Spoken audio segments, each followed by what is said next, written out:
Hello, today we have Kari Stromberg-Johnson from the American University of Paris, which is so exciting.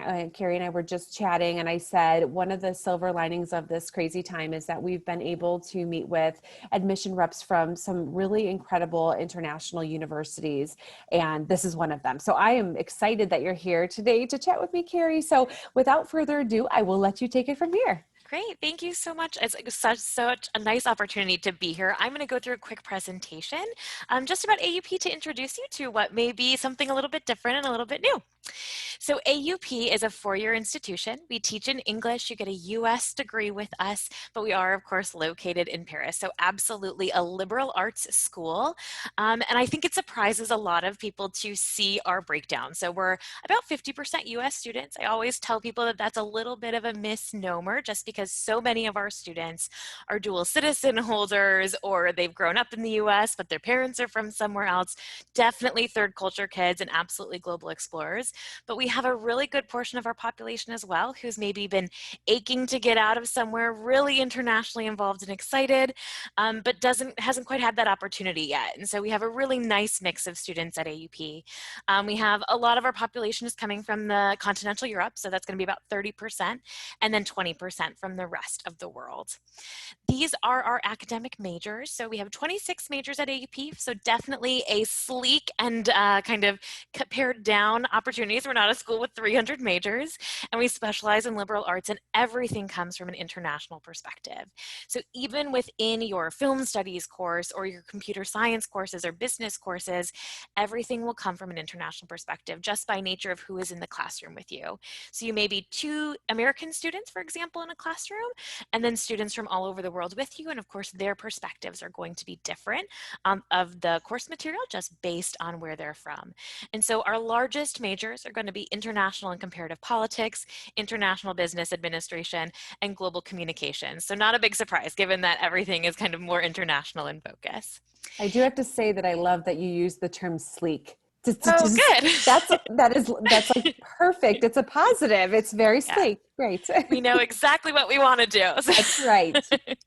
We have a pretty small class. So we're about 1,000 students, over 103 different nationalities on campus. So very much a small liberal arts university, a teaching university. So about 9-to-1 is the professor to student ratio. Most of our classes are going to be less than 20, even in your freshman year. So you're never going to be sitting in a large lecture hall. And that means a lot of one-to-one professor-student interaction. So office hours, things of that sort. We don't have teaching assistants at our university. And while our university is kind of more teaching focused, our faculty still do research, and our undergraduates have the opportunity to do that with them and assist them in different research projects. So there's some advanced coursework that kind of goes along with it. Like I said, they all teach in English, but our faculty do come from all over the world. And so that's something that's a little bit different too. It adds to our international flavor, but it's something where I think that the students then make connections that are a little bit more international when they're looking for jobs and internships, and that kind of goes beyond the classroom. So we're pretty standard in terms of our application process. We're on the Common App, which I think is the easiest way for all students to apply. If they feel like coming to our AUP portal, they can absolutely do that, but I recommend the Common Application for all students. In the Common Application, you're going to fill out a regular application for us, plus there's one additional question, and that has to do with kind of your global interests. We look for global explorers, global citizens, so we're wondering why students are attracted to that option. And so it's a really simple 300-word kind of small supplemental question. We ask for 2 letters of recommendation and at least one to be academic. So one being either a counselor or a teacher. The other can also be a counselor or teacher, but it could also be like a job supervisor or volunteer supervisor, something like that, but just at least one academic. And then we are absolutely test optional. We have been in the past and we will continue to be. We just don't feel like it's a good metric specifically for our international population. And so it's not something that we really look for. If you do submit them, we'll take a look and you can get some extra bonus points, but it will never hurt you to not or even submit bad scores. It wouldn't be something that we would be concerned with. So what we look for in a student, we are absolutely a fit-focused, holistic approach university. And so for us, we are, yes, of course, we're looking for an unweighted 3.3, but I've accepted students with lower and rejected students with higher, really based on if we feel like they can come to AUP and be successful. And for that, it has to do with, are they ready to take on the challenge of coming abroad, living on their own? Are they a little bit more responsible or independent? I always tell counselors and students that our students are a little bit more dinner party than frat party. And so we're looking for that in the application. When we read the essays, when we look at the letters of recommendation, we're looking for someone who's a little bit different and isn't looking to go to a football game every Saturday, because obviously that's not what we offer. And someone who can take on the urban challenge of living in the middle of the city. So we look at the entire application to try and get a feel for if that student has a place with us at AUP. In terms of our deadlines, again, really standard, early action November 15. All that does is guarantee that a student will get a decision before December holidays. So it really has nothing to do with like what percentage of our class we fill by then. It's kind of equal chances. I always say if you apply by February 1st, that should be a goal if you're looking for financial aid. That's when the scholarships and merit scholarships will be coming out in their largest amounts, and applying for institutional financial aid, again, will be in its largest amounts for students who apply before February 1. After that point, we are rolling admissions, and we have no real deadline for applications, but that's just because international students apply so much later. And so we're really flexible in terms of our deadlines there. And our students, I would say for a US market student, we're looking for someone who doesn't have an EU passport. They should probably apply by May 1, just so they have time to get a student visa. So our total cost is 33,000 euros. That's for this year, plus the living cost of 16,000 euros. So it is based on the euro. We can do the exchange rate, but of course it changes every year, somewhere between 50 and 60, depending on where the dollar to euro ratio is.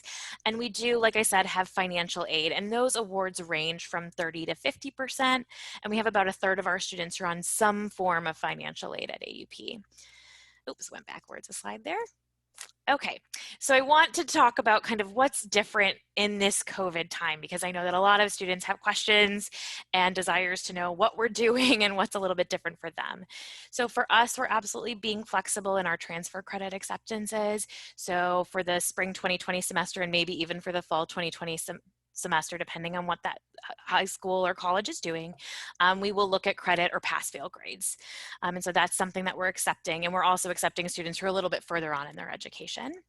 And I like to say that, like, yes, this is a transfer credit thing, but it also applies to transcripts from high school. So we know a lot of students maybe had their grades stopped in the middle of the semester last spring or something of that sort, or got completion grades versus a grade average. That will not hinder them in any way in terms of our holistic review. And so we're taking that into account. Also, our deadlines are the same, but they're really flexible. So many students, maybe are starting their school year a little later, or aren't getting the counseling services that they normally would, or they're working with an independent educational consultant for the first time. We're going to be a little bit more flexible with those students as long as they're in contact with us. Same as always, we're test optional, so that's not really an issue with students getting testing, but it is affecting the English proficiency. As we know, a lot of TEFL things are, in flux right now, and students can't get places. And so we're willing to be flexible with those, take old results if they maybe took it before, and then retest them when they get back to campus, and looking for ways to kind of mold around that. And then in terms of our health and safety, we are in person. In France, that is okay. As per public health guidelines, we're going to be masked. And we do have some synchronous and asynchronous remote learning options available. It is the plan that we would be fully, again, in person in the spring should everything stay as it is now. But of course, that is dynamic and fluid as we move through this year. So this is an outline of our financial aid information. So Global Citizen Scholarships are our merit scholarships. Those are awarded at the time of admission and go up to 5,000 euros per year. We do have some exceptional scholarships that go a little bit higher, but they're rare. And they happen in that first admissions period, in that early action priority admissions period. IB diploma scholarships are based on the final test outcome. So if a student is an IB diploma student, they can get up to 75% of their tuition reimbursed through scholarship based on their test outcomes. And they do not stack with our own financial aid. So we encourage our IB students to apply for AEP financial aid, see which award is higher, and we just give them what is higher based on their test score at the end. And then the tuition awards and the scholar awards go, like I said, 50% and 75% for the scholars, which is an elite award for about a handful of students. And that does require a financial aid application and a FAFSA with AUP. So in terms of our timeline, pretty standard, like I mentioned. So application season through February, we will do all the processing with students through April for financial aid, and May 1, of course, is our decision day, unless, again, that gets changed this year. And we do all of the hand-holding for the visa process and student loans, and we make sure that students are ready to go on campus when they get there. So a lot of students are worried about finding housing and things like that, and we do it. You won't have to do much on your own end other than book a plane ticket and show up for your visa stuff.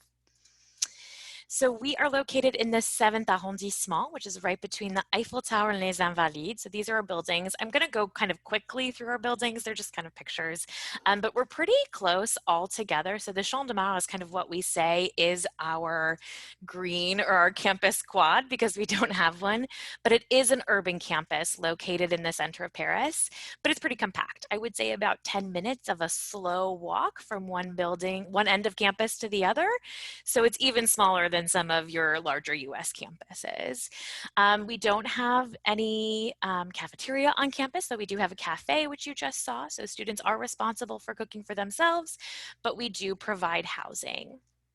So these are just a lot of our student buildings.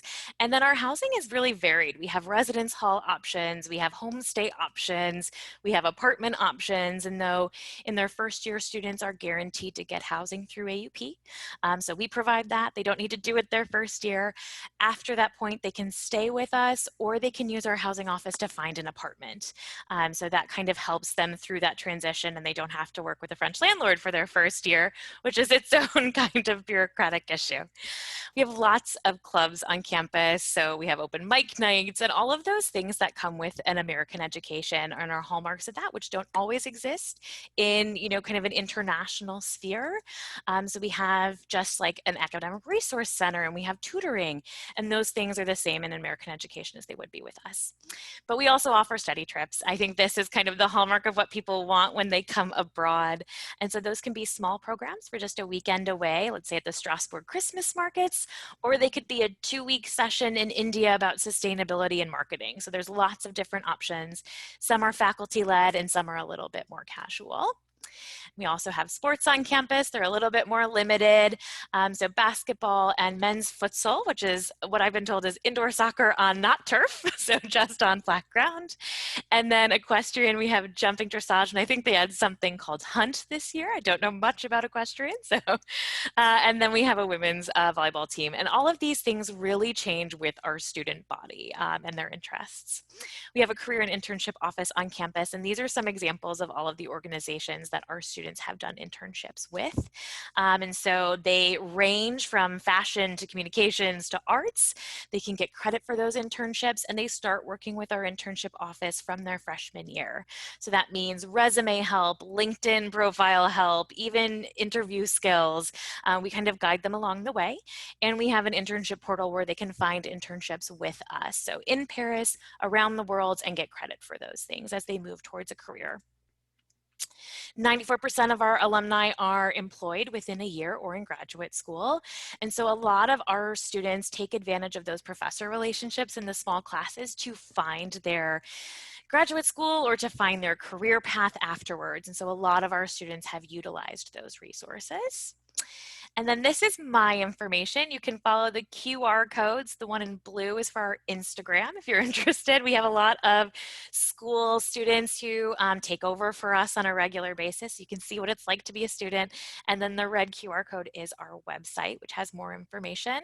I'm based in Chicago, so I help all of our Midwest students, but my team, so I have 4 staff members here in the States, we cover the entirety of North America and Canada. And so you have, or I guess North America and Canada is the same thing, but about the US and Canada. And so you can ask us if you have any questions. This I think really encompasses what our students are like. They are urban students who are ready to go to a school where they can travel and have that first learning experience, a firsthand experience as a part of their learning environment. And that's what AUP tries to breed, is global explorers and global citizens who are ready to take on the world from an in-depth cross-cultural understanding. That was great, Kari, and I want to go. Sign me up. I am more dinner party than frat party. So Yes. I love that description, actually. I mean, that really, I think, is a very succinct way of identifying what young adults might be happy or not, in terms of the environment Absolutely. piece. I have two quick housing type questions. So you said that students after their first year, they could opt to stay in on-campus housing. Is it readily available? Is there a wait list for So those our upper class? campus housing is actually kind of spread throughout because all of our students will be doing some commuting, whether that's a 10-minute walk or a 10-minute metro ride. And so our campus doesn't include our housing buildings. So that little small map that I showed you just has our academic buildings in there. There isn't a waitlist system as of now. Like, should it be a case where, I feel like there wouldn't be sophomore students who could get into the housing, of course we would adjust. But most of our students, I would say, after their first year are looking to get what are called chambres de bonne, which are just small studio apartments. And our housing office has a list of landlords that we've always worked with. And so students tend to go through our housing office and live a little bit more independently in their second, third, and fourth year. I think it's a bit of a hallmark of the students who are attracted to AUP because they're looking to be a little bit more independent. But it is there just in case a student feels more comfortable living in more of a residence hall type area. Got it. My other question around that similar type of topic is, so you mentioned there's no dining services on campus. So are the housing that's provided, does it have kitchens? Is that what's, okay, Yes, so they do have kitchens. They're normally like en suites, so they'll have their own personal bathroom. They'll have a little kitchen. It may not be the biggest kitchen, but should have like a hot plate, a microwave, things like that. There's also just so many options for food within the Seventh, which is where our university is. So I can get a quick meal, which has like a sandwich, a dessert, and a drink for €8 at a bakery down the street. So pretty reasonably priced. And then we're close to Rue Claire, which is a market street, a pedestrian market street. So lots of fresh grocers, things of that for students to get just in and around campus. And then of course the residence halls, we've looked for places where students can find a bakery or a shopping place and a metro stop. All of those things the places are curated so that they have those options available. Well, this is wonderful. And actually I love the size of the school. It's intimate. It feels like probably feels very close knit. I would imagine there's some really great relationships developed amongst the students there, and having a mini UN, with students from everywhere.